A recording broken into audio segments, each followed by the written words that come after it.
Hello guys, this is Swati और मैंने देखा है स्ट्रेंजर थिंग्स सीज़न 4 वॉल्यूम 2। और इस सीज़न को देखने के बाद जो मुझे सबसे पहली चीज़ आप लोगों को बतानी है वो ये है कि जिस तरीके से इसमें बहुत सारी ओपन एंडिंग छोड़ी गई हैं, पूरी अच्छे से कंक्लूड नहीं किया गया है, तो इससे पता चलता है कि सीज़न 5 तो ज़रूर आएगा। अब बात करते हैं कि इस सीज़न में था क्या नया। तो जैसे पहले वॉल्यूम 1 में दिखाया था कि वेक्ना सबको अपना शिकार बना रहा है, एक एक करके अपने जो उसने प्लान बना रखे हैं उसको एग्जीक्यूट कर रहा है। अब यहाँ पर जो बच्चे हैं, जो पहले बहुत सारे ग्रुप्स में तितर बितर थे, अब फाइनली 2 ग्रुप्स हो गए हैं। वो जो है वेक्ना पर अब अटैक करने की सोच रहे हैं। 11 अपने ग्रुप जिसमें माइक है, विल है, जो नाथन है, उनके साथ आ गई है। और 11 और जो दूसरा ग्रुप है जिसमें जस्टिन है, स्टीव है, नैन्सी है, वो सब जो ग्रुप था उसमें आ गए हैं। और ये दोनों ग्रुप अलग अलग तरीके से अटैक करने जा रहे हैं वेक्ना पे। तो जो जिस ग्रुप को जो वहीं पर है उसमें टाउन में ही है, वो जो अटैक करने जा रहा है फिज़िकली वेक्ना पे, उसको पोर्टल्स के बारे में पता है और वो पोर्टल से वेक्ना के ऊपर अटैक करने जा रहे हैं। और 11 क्योंकि वहाँ से इतनी जल्दी आ नहीं सकती है, तो वो एक ऐसा प्लान बना रही है जिससे वो माइंड के थ्रू माइंड पर वेक्ना के अटैक करे। तो एक तरफ माइंड पर अटैक होने जा रहा है, एक तरफ फिज़िकल बॉडी पर अटैक होने जा रहा है, तो 2 तरफा अटैक होने जा रहा है वेक्ना पे। अब देखना ये है कि वेक्ना इस अटैक को झेल पाता है या बिल्कुल ख़त्म हो जाता है, ये आपको ये देखना पड़ेगा वॉल्यूम 2 में। एंड इसमें जो बहुत इंपॉर्टेंट रोल प्ले कर रही है वो है मैक्स, क्योंकि मैक्स यहाँ पर बेट की तरह काम कर रही है। और पता है इसमें सीन्स जो होते हैं इतना एज तक ले जाते हैं, इतना एजी बना देते हैं, आप सोच नहीं पाएंगे कि ये चीज़ होगी। और मतलब एक्सपेक्टेशन कुछ और होता है और इतना एक्सट्रीम तक खींचते हैं कि एकदम एंड पॉइंट तक खींचकर और बहुत अनएक्सपेक्टेड चीज़ कर देते हैं। शॉक हो जाते हैं, हो जाएंगे आप लोग अगर इसको देखेंगे। देन इसमें जो मेरा एक फेवरेट कैरेक्टर है एडी, उसका पहले वॉल्यूम में कैरेक्टर डेवलपमेंट किया था, अभी कैरेक्टर इन्हांसमेंट किया गया है। उसकी ब्रेवरी देखने को मिलेगी, उसकी बातें देख के आप जो कहता है इमोशनल हो जाएंगे। और उसको बहुत अच्छे से दिखाया गया है। वो यहाँ पर कुछ म्यूज़िक उसके थ्रू हमें बहुत अच्छा म्यूज़िक इस वॉल्यूम में सुनने को मिलता है। पहले भी वॉल्यूम 1 में भी था म्यूज़िक उसी के थ्रू। जैसे आपको जर्नी, अगर आप रॉक फ़ैन हैं तो आपको इसमें जर्नी सुनने को मिलेगा, मेटालिका सुनने को मिलेगा, क्रीडेंस क्लियरवाटर रिवाइवल सुनने को मिलेगा, आयरन मेडन का भी जिक्र आता है, तो मन खुश हो जाता है। ये सारी चीज़ें देखकर ये एडी के थ्रू ही जानने को ज़्यादा मिलती है इसमें। एंड देन इसमें वेक्ना जो दिखाया है, वेक्ना का जो मेकअप है वो इतना बढ़िया किया है। आप स्ट्रेंजर थिंग्स अगर आप और ज़्यादा अच्छे से देखना चाहते हैं तो स्ट्रेंजर थिंग्स नाम से ही एक यूट्यूब चैनल है जिस पे ये स्ट्रेंजर थिंग्स की बहुत सारी अपडेट्स देते हैं, और वहाँ पर ही मैंने मेकअप देखा था वेक्ना का और एडी का। तो वेक्ना का मेकअप इतनी ज़्यादा बढ़िया तरीके से किया गया है, उसमें कितने एफर्ट्स लगे, कितनी देर तक चलता है वो प्रॉपरली दिख रहा है यहाँ पर स्क्रीन पे। इतने क्लोजअप शॉट्स ले रखे हैं, कोई फ्लॉ नहीं दिखता है, कोई artificiality, I don't know it is a word और नॉट, बट कोई भी आर्टिफिशियलिटी नहीं दिख रही है।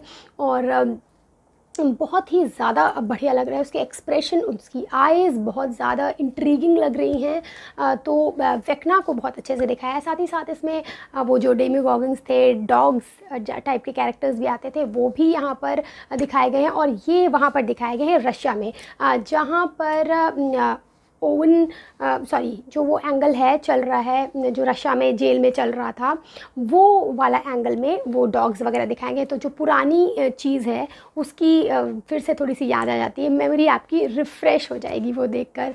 और यहाँ पर अगेन जो एक मिस्टीरियस वॉल्यूम 1 में बना रखा था कि विल के पास एक पेंटिंग है जो नहीं दिखा रहा है वो, तो उससे हम बहुत सारे गेस कर रहे थे कि ये हो सकता है या वो हो सकता है। तो वहाँ पर ये चीज़ दिखाई गई है, विल की पेंटिंग फाइनली ओपन हुई है।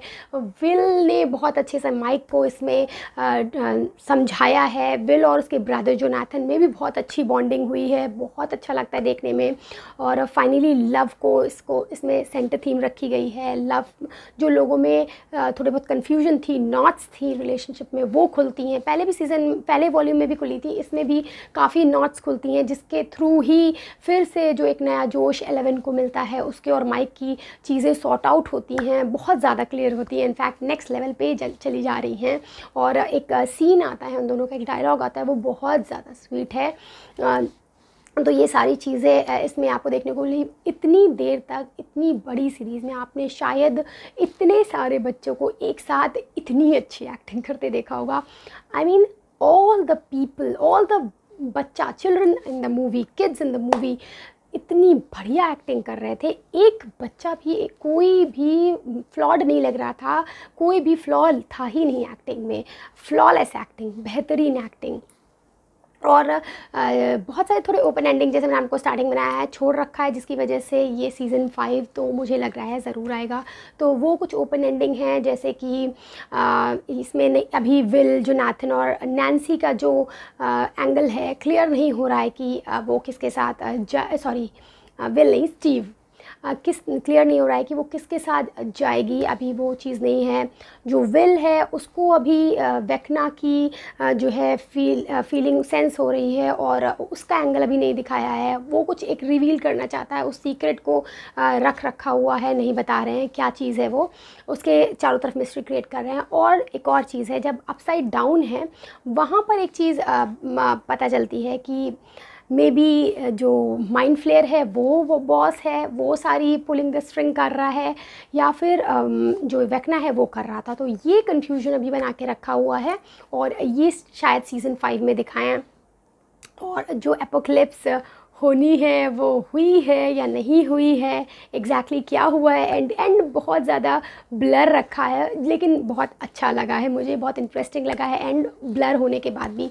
और जो एक ट्रेंड चला है कि माइंड एक्सप्लोर करते हैं, जो बेहतरीन टीवी सीरीज़ बन रही हैं, जो बेहतरीन मूवीज़ आ रही हैं जिसमें माइंड एक्सप्लोर करते हैं, माइंड की जो लेयर्स हैं, माइंड के जो कंपार्टमेंट्स हैं, गहरी जो केव्स हैं, जिसमें जो लोग ब्लॉकेज बना लेते हैं और उसके पार देखना नहीं चाहते हैं। जो हम लोग की लाइफ में भी कुछ ऐसे इंसिडेंट्स होते हैं जिसके पार हम देखना नहीं चाहते हैं, हम एक ब्लॉकेज बना लेते हैं, पर्दे डाल लेते हैं अपने माइंड में। तो उसको पर्दे के पीछे और सारी जो लेयर्स हैं उनको परत दर परत खोलकर हम किस तरीके से अपने सेंटर तक पहुंच सकते हैं, तो वो चीज़ इसमें दिखाने की बेहतरीन कोशिश की गई है। ऐसे ही मूनलाइट में भी नाइट में भी दिखाया था, और किस तरीके से वो अपने ब्रेन में ही पजल्ड था। वो तो एक डिस्टर्बिंग पर्सनालिटी था, एक मतलब डिस्टर्ब्ड पर्सनालिटी था, सॉरी।